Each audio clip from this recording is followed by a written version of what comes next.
sampai masanya menjelang hari kiamat. Nabi Muhammad SAW bercerita bahwa Nabi Isa ini akan turun menjadi pemimpin yang adil. Apakah dia membawa syariat baru lalu menasakh syariat Muhammad SAW? Tidak. Dia menghidupkan lagi sunnah-sunnah Rasulullah SAW. Dia menjadi imam di masjid, dia mengajak orang sholat berjamaah, dia tetap menegakkan syariat Muhammad. Dia tidak menasakh apapun, kerana dia datang sesudah Nabi Muhammad, maka dia sendiri pun ikut syariat Nabi Muhammad SAW. Dia tidak hanya sebagai seorang ulama, dia tidak hanya sebagai orang yang faham agama, tapi dia menjadi hakaman muqsitan, sebagai pemimpin yang adil. Dia yang akan memimpin dunia.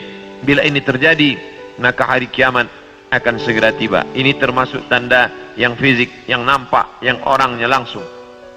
Tempat turunnya disebutkan di sebuah masjid bermenara warna putih di Damaskus, Syam. Maka di antara doa Nabi SAW, Allahumma barik lana fi Syamina, Allahumma barik lana fi Syamina. Ya Allah, berikanlah berkah di negeri Syam. Negeri Syam disebut negeri yang penuh dengan barakah. Subhanalladzi asra bi'abdihi lailan minal masjidil haram ilal masjidil aqsa alladzi barakna haulahu. Kami berkahi tempat itu linuriyahu min ayatina, karena kami ingin menunjukkan ayat-ayat kami kepada orang yang tidak percaya kepada ayat-ayat. Bahwa Nabi Isa datang tidak membawa syariat baru, tapi dia membatalkan syariat yang sudah dirubah oleh para pendeta. Di antaranya mereka mengatakan bahwa Nabi Isa meninggal dunia tergantung di pelang salib, maka dibantah. Fayaksirus salib, dia menghancurkan salib. Salib bahasa Arab, salib bahasa kita, palang salib. Maka Nabi Isa datang menghancurkan salib. Ini menunjukkan bahwa akidah salib itu batil, tidak dibenarkan. Karena andai dia benar, pasti Nabi Isa melanjutkannya. Yang menghancurkannya Nabi Isa sendiri. Yang mengatakan itu patung dia, maka itu dibantah oleh Al-Quran. Wa ma qataluhu, mereka tidak membunuhnya. Wa ma salabuhu, mereka tidak menyalibnya. Walakin syubbiha lahum, ada orang lain yang diserupakan dengannya. Bila ada orang berkata, kamu jangan kaji-kaji agama kami, jangan bahas-bahas agama kami, urus sajalah agama kamu. Lakum dinukum waliyadin. Kami tidak mungkin membahas agama kamu kalau Allah tidak menyebutkannya dalam Al-Quran. Allah menyebutkan tentang yang kamu katakan sebagai Tuhan itu dalam beberapa surah. Al-Fatihah, Al-Baqarah, Ali Imran. Ali keluarga, Imran. Imran punya anak bernama Maryam. Maryam punya anak laki-laki bernama Isa.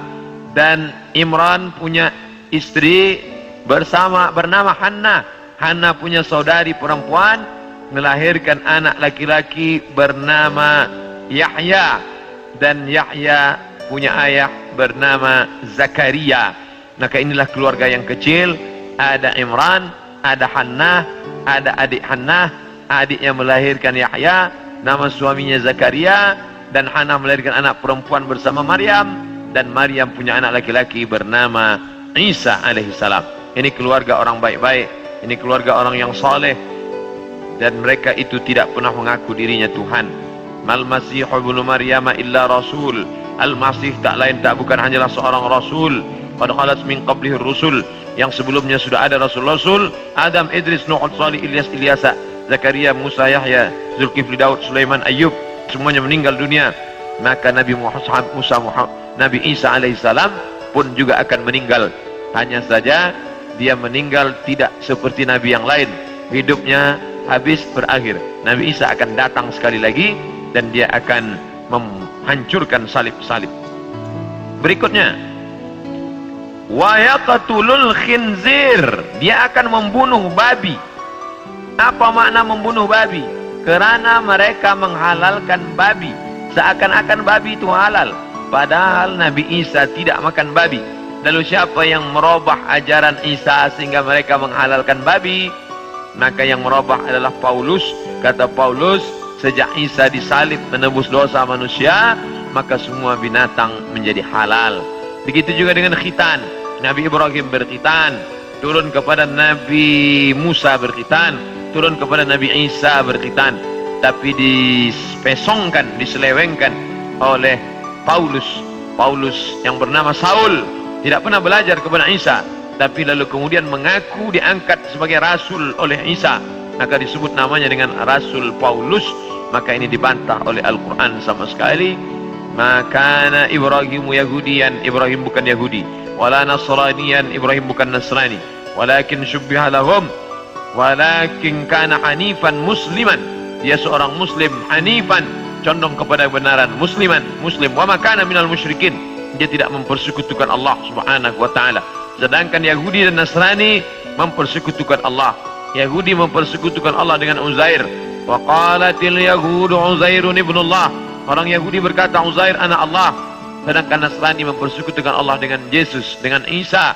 Wa qala an-nasara al-masih ibnullah, Nasrani berkata Al-Masih anak Allah. Maka Al-Quran membantah.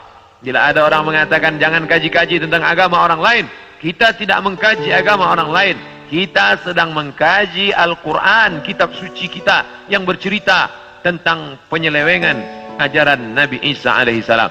Ini mesti diluruskan, karena yang kita kaji adalah Al-Quran dan sunnah Nabi Muhammad sallallahu alaihi wasallam.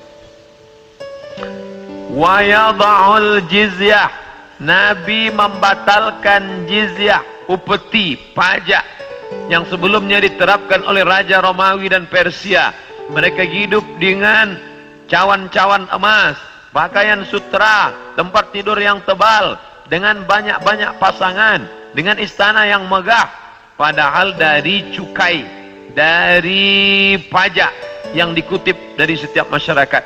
Maka datanglah Nabi Isa alaihissalam membantah itu semua perbuatan yang batil, bahwa itu perbuatan zalim, menganiaya orang susah. Maka dia menghapuskan itu. Wa yada'ul jizyah wa yafidul mala hatta la yaqbaluhu ahadun, dan kemudian dia membagikan harta sampai tidak ada satupun yang mau menerimanya. Apa makna dia membagi harta tak ada orang mau menerima? Karena orang sudah merasa cukup, tidak lagi merasa perlu banyak. Karena masalah harta ini tidak ada batasnya. Lau kana libni Adam wadiyan min zahab, seandainya manusia itu memiliki satu lembah daripada emas, ini ada bukit, di sini ada bukit, ada tanah yang turun ke bawah, tempat bercocok tanam, lalu kemudian berubah dia menjadi emas, maka manusia tidak pernah berkata cukuplah emas yang banyak ini, tidak, tapi dia akan berkata mana lagi, mana lagi. Dia terus meminta, walan tamla fahu illa turab, sampai mulutnya diisi tanah, masuk ke liang lahat, barulah dia merasa cukup, barulah dia katakan enough, barulah dia katakan cukup, tidak lagi lebih daripada ini. Maka oleh sebab itu ketika Nabi Isa alaihissalam membagikan harta, ini harta, dia katakan tidak, kami tidak mau menerimanya, karena kami tidak ingin mati membawa harta, tapi kami ingin mati membawa amal yang saleh.